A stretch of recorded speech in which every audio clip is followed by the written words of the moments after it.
thank you to CRY for inviting me to give this talk. And I suppose the theme of this talk, as the theme of the last was heterogeneity, I think the theme of the talk on ARVC is the complexity and the subtlety of some of the signs that may lead to a diagnosis of ARVC in what is an actually very important cause of sudden cardiac death. So we're often looking for subtlety rather than very clear signs, and it's coming through that with a message of the kind of diagnostic dilemmas that arise in this condition. ARVC, and it's still called ARVC, although there's a move, which I'll discuss later, with regard to calling it arrhythmogenic cardiomyopathy, as it can affect both ventricles, as I'll talk about. It is less common than HOCM. It affects 1 in 5,000 of the population, although there are regional differences, and certainly it appears more common in certain parts of Europe, such as Italy, than it does in other countries around the world. It, in general, accounts for about 20% of young sudden cardiac deaths. That's young individuals below the age of 35.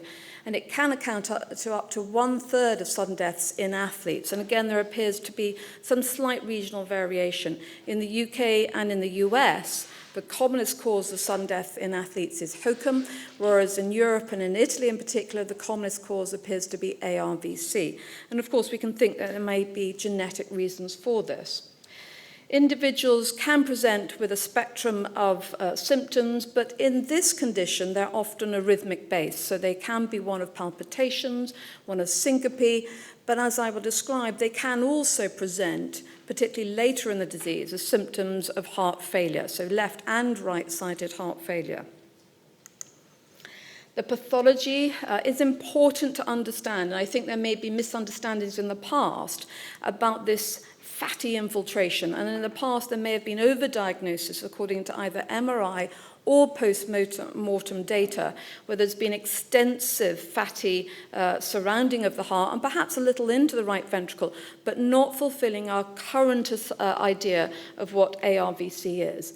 It needs to be fibro-fatty infiltration, so not just islets of fat within the myocardium, usually in the right ventricle, but can be in the left ventricle. But this fatty infiltration needs to be associated with fibrous involvement, and it's this combination that will give you the diagnosis, rather than one or other in isolation. Now, post-mortem data has now shown that there can be left ventricular involvement in up to 50% of cases. So those individuals who are thought to have ARVC, isolated right ventricular involvement, will in addition have some changes at post-mortem involving the left ventricle. So this is in general not an isolated right ventricular cardiomyopathy. It does either clinically or certainly at histological level have evidence of biventricular involvement. There can also be isolated left ventricular involvement. And this left ventricular involvement tends to be located at the subepicardial myocardium and in the posterolateral wall. It tends to spare the septum. So this is an important aspect to remember when we're thinking of phenocopies. At post-mortem, there is also evidence of inflammatory infiltration. And there is evidence that this inflammatory infiltration can spur development of the next phase of the disease or can be associated with more severe disease. This is post-mortem evidence. Well, this is evidence of the macroscopic and microscopic changes that typically occur in ARVC. So one way that the pathologist may be able to look without even cutting the heart is to transilluminate. And in general, of course, if you use a light source, you will not see transillumination because the myocardium is too thick and too opaque. But in areas of fibrofatty infiltration, where there's thinning of the myocardium, you can actually see transillumination at a macroscopic level. There is sometimes evidence when there's left ventricular involvement of LVH. So this can be evident. This can be a problem when trying to think about isolated left ventricular involvement. And again, this sample shows evidence of wall thinning within the right ventricle. So here you can see there's thinning of the 4 to 5 millimeters of myocardium that is normally found. This individual will have 1 or 2 millimeters of myocardium. And this can be a problem when we're later talking about RV biopsies, because we're biopsying and we're trying to capture the area with most changes in areas that are very thin indeed.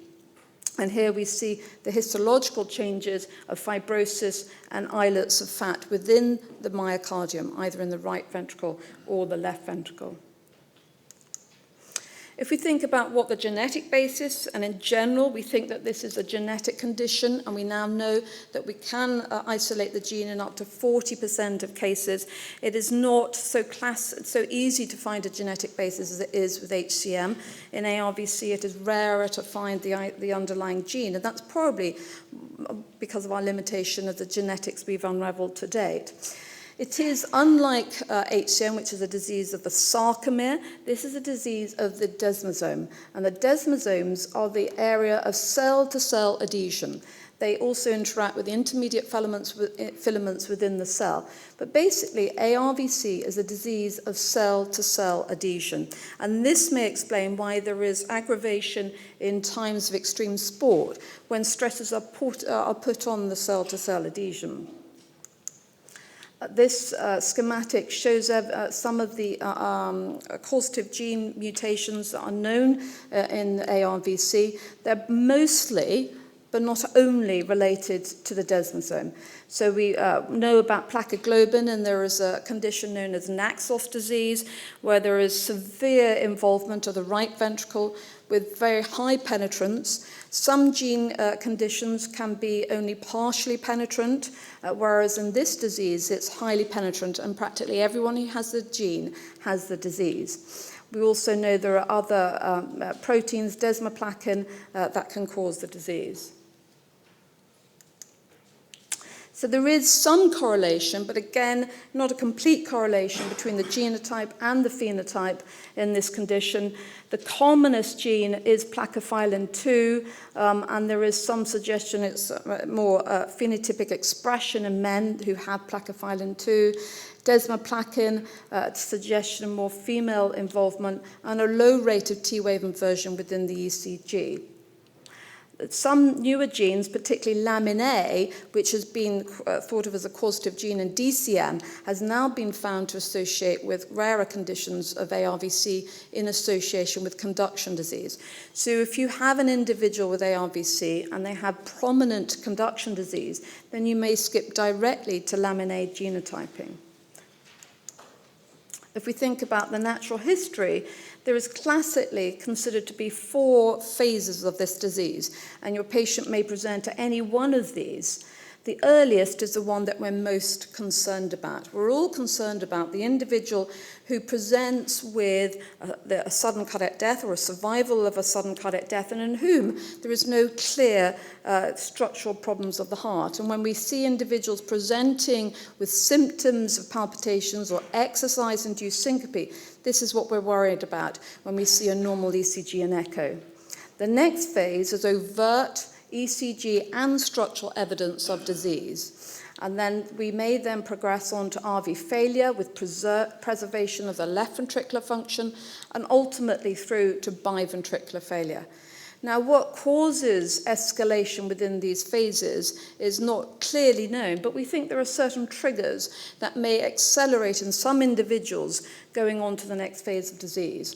For instance, there is good data in a mouse model, which I'll now show you, that exercise itself can promote progression throughout the phases, and a viral trigger may also lead to development of the next phase. So this is data of a mouse model of ARVC, and here we see that there is, on this scheme, it shows you evidence of the right ventricular involvement and correlates this against the activity score of these mice. And the higher the activity score, the greater right ventricular involvement there was. And in mice in which there was little activity, there was no evidence of structural involvement. So this clearly shows some evidence of correlation between exercise, particularly extreme exercise, and the evolution of ARVC. Making the diagnosis can be a tough one, and I think this is shown by the fact that we now have task force criteria. Any disease that has task force criteria suggests that it's a difficult diagnosis to make, and certainly this is the case in ARVC. There are basically 6 categories, and I won't go through in complete detail all of the details of what a major and a minor criteria are. These are found within circulation paper by Marcus et al. In 2010. But basically, we look at the structural assessment of the heart with echo and MRI, and there are major and minor criteria according to whether there is regional or global dysfunction of the right ventricle, whether there is reduction in the ejection fraction. We look at the pathological changes, either at postmortem, where we're making a diagnosis that's important for the rest of the family, or at biopsy. We're looking at repolarization abnormalities, and this is based on the T-wave changes across the RV leads. And we're looking at depolarization or conduction abnormalities represented by the epsilon wave, which I'll show you an example of, and by abnormalities of the signal average ECG. And I would counsel that if you've got a service looking potentially at patients with cardiomyopathies, that trying to get a signal average ECG machine would be extremely helpful, because abnormalities of the signal average ECG form part of the assessment of patients with ARVC. Arrhythmias, of course, major criteria are finding of VT or non-sustained VT of left bundle superior axis. A minor criteria is of left bundle inferior axis. Again, a minor criteria is the finding of only 500 ventricular ectopics over 24 hours, which is not uncommon. And again, coming down to family history. And here, there are major and minor criteria according to how certain we are about the diagnosis in the first or second degree relative. So this is an example of a clear-cut ECG abnormality in an individual with known ARVC. And here we see T-wave inversion through to V3. And this is abnormal beyond the age of 14. You may have the age at which the T-wave normalizes towards the adult pattern will vary between 12 to 14. But beyond the age of 14, it is abnormal to have persistent T inversion in lead V3. It is actually found within a normal spectrum, but in men in only 1% of the population and women 4%. But if you find this in an individual presenting with any of the worrisome symptoms, it has to be considered abnormal and is a major criterion in terms of the task force criteria. In addition, what this ECG shows, if you can all see, is that there is prolongation of the terminal activation of the QRS complex. So if you measure here between the S wave and the upstroke, there is prolongation of greater than 55 milliseconds. And again, this is one of the criterion for making the diagnosis. What we're looking at here, and I have to say, is subtlety. So you have to have a very eager eye to look for the changes that we're considering major and minor criteria in ARVC. Epsilon waves are found by increasing your sensitivity. So increasing the paper speed, increasing the amplitude may reveal an epsilon wave within the RV lead, so V1 to V3. If you find this, it is a major diagnostic criteria. So again, if you have an individual in whom you're worried about ARVC, you need to change your practice. You need to start increasing your sensitivity to look for these subtle ECG changes. This just shows from a recent paper from the heart of an association of ARVC with conduction disease, which ultimately was found to be due to a lamin A genotype. So again, this consistent T-wave inversion V1 to V3, but sinus bradycardia and conduction disease was found on Holter monitoring. Of course, one of the big dilemmas is trying to distinguish ARVC between this, a malignant disease, and the common and benign condition of RVOT ventricular ectopy or RVOT non-sustained VT. And there are some features, of course, you will go through the major and minor criteria in the task force criteria to try and find evidence of ARVC. But there are certain things that give you clues as to whether this is simply benign RVOT ectopy. And typically with RVOT ectopy, it would be left bundle morphology, inferior axis. But this isn't an absolute about distinguishing between the two. What is very helpful, as shown in that ECG earlier, is to look at the S-wave duration and sinus rhythm. And an S-wave duration of greater than 55 milliseconds is extremely supportive of a diagnosis of ARVC. Going through to the morphology, as I said, there can be overlap between that of RVOT ectopy and that of ARVC. There are some features that are more suggestive. They're not completely diagnostic, but more suggestive of ARVC.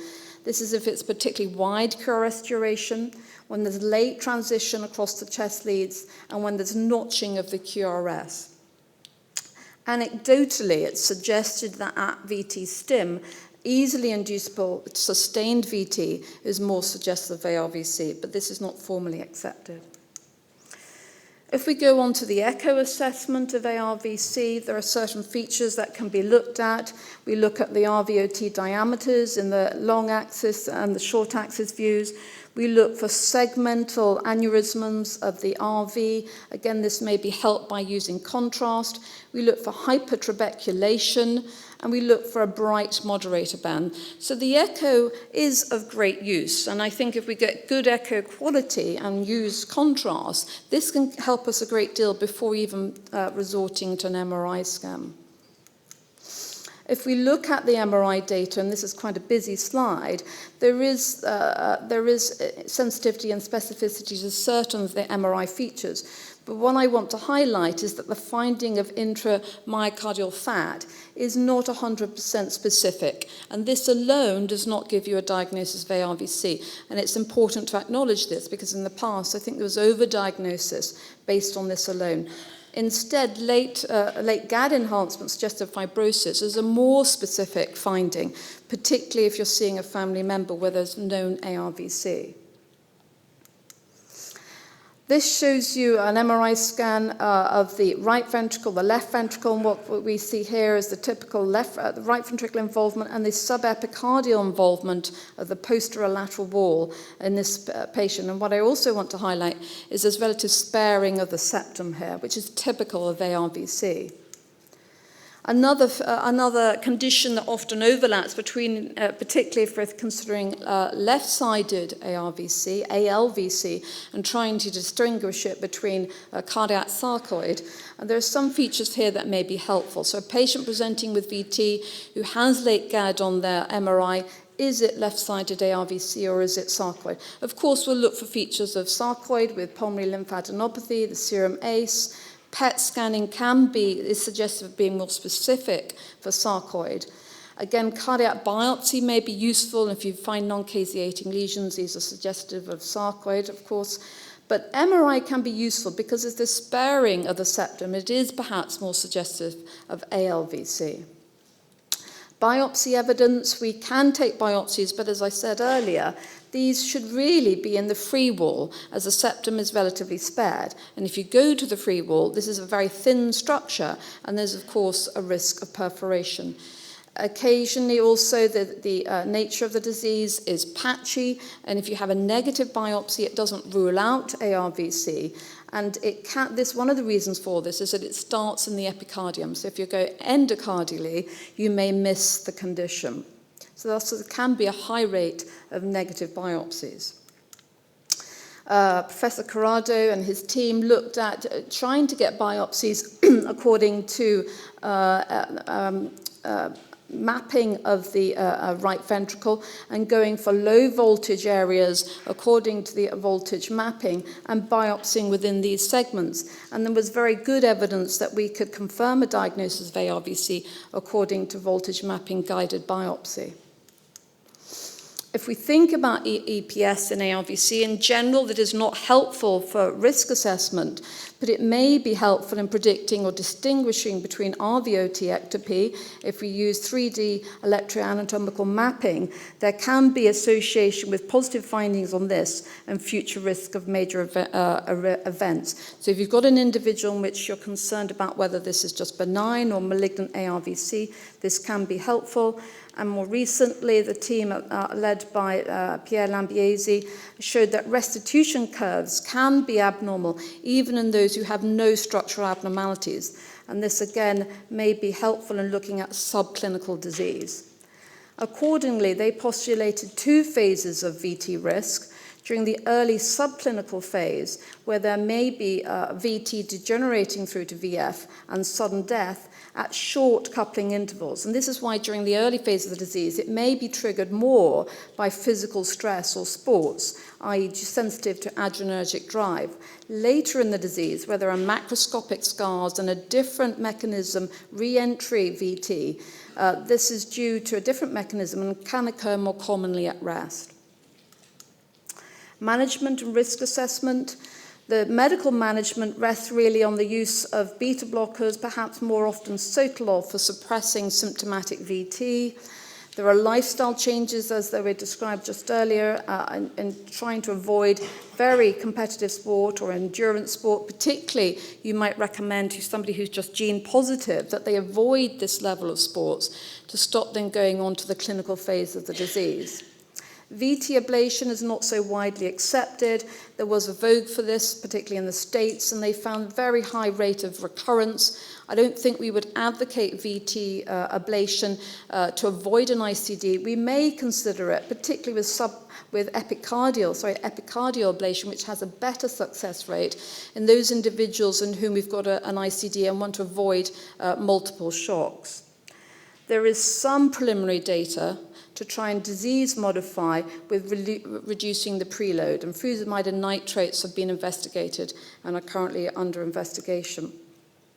Thinking about the high-risk status, if there is diffuse right ventricular involvement, it's suggested this is high risk. When there is left ventricular involvement clinically, again, this may be a high-risk feature. Where there is low ejection fraction, and a family history of sudden cardiac death, presumed or known to be due to ARVC, is a risk feature. Age at presentation under 18 is likely to be a higher risk state. Unexplained syncope, when you've gone through and you're clear there is no benign cause of their syncope, such as vasovagal, unexplained syncope is a risk factor. Of course, previous VF and VT. And what we need to remember is that EP studies are not helpful in assessing the risk in this condition. Anyone who's considered at risk needs an ICD. There is no other option to protect them. Again, now there's a newer system of subcutaneous ICD. This may prove a little more attractive, particularly where there isn't conduction disease in ARVC, as there is some suggestion that the lead itself within the right ventricle can lead to problems and an increased risk of VT. And perhaps the future may lie with the subcutaneous system in highly selected individuals, where the lead is obviously under the skin and not in the right ventricle. And lastly, coming on to family screening, this is a condition that's difficult to diagnose in the proband. So coming on to diagnosing it in an individual who's a relative perhaps is even harder, particularly where there isn't genetic confirmation. There are now, again, task force criteria where we're looking at a relative. T-wave inversion, again, is critical, as before. Late potentials, the finding of VT, or even just 200 ventricular ectopics over 24 hours. And again, RV abnormalities on the MRI. The finding of any one of these features suggests a diagnosis of ARVC in a first-degree relative. So thank you.